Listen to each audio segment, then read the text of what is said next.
Hallelujah, hallelujah. യേശുവേ നന്ദി, യേശുവേ നന്ദി, യേശുവേ സ്തോത്രം, യേശുവേ സ്തോത്രം, യേശുവേ ആരാധന, യേശുവേ ആരാധന.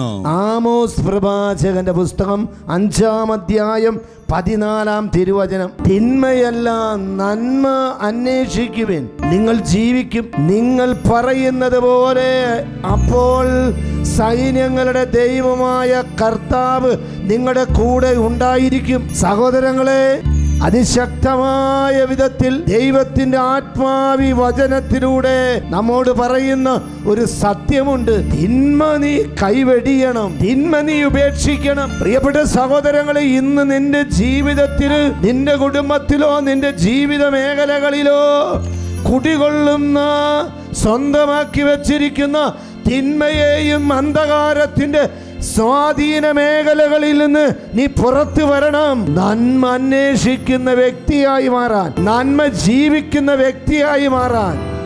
എൻ്റെ പ്രിയപ്പെട്ട സഹോദരങ്ങളെ, എന്നിട്ട് കർത്താവ് പറയുക, ഇങ്ങനെ നന്മ അനുഭവിച്ച്, നന്മ ജീവിച്ച്, നന്മ മറ്റുള്ളവർക്ക് കൊടുത്ത് നീ ജീവിക്കുമ്പോൾ, നീ പറയുമ്പോൾ നിന്റെ കൂടെ നിൽക്കുന്നൊരു കർത്താവിനെ നീ വ്യക്തിപരമായിട്ട് അനുഭവിക്കും. ആ കർത്താവിൻ്റെ സാന്നിധ്യം നീ അനുഭവിക്കും, നീ തിരിച്ചറിയും. നിനക്ക് അത് ജീവിക്കാനായിട്ട് സാധിക്കുമെന്ന് കർത്താവിൻ്റെ വചനം നമ്മൾ ഓരോരുത്തരെ ഓർമ്മിപ്പിക്കുകയാണ്.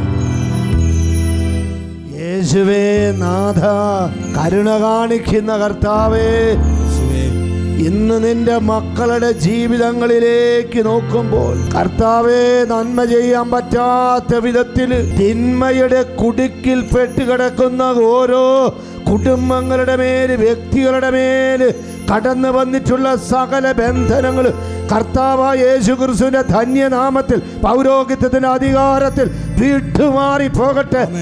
അന്ധകാരത്തിന്റെ സ്വാധീനങ്ങളിൽ നിന്ന് ദൈവമക്കൾ വിടുതൽ പ്രാപിക്കട്ടെ, വിട്ടുവപ്പിക്കപ്പെടട്ടെ, ഇപ്പോഴും എപ്പോഴും എന്നേക്കും. ആമേൻ. ദൈവപിതാവിന് ആരാധന, ദൈവപിതാവിന് ആരാധന, ദൈവപിതാവിന് ആരാധന, ദൈവപിതാവിന് ആരാധന, ദൈവപിതാവിന് ആരാധന, ദൈവപിതാവിന് ആരാധന, ദൈവപിതാവിന്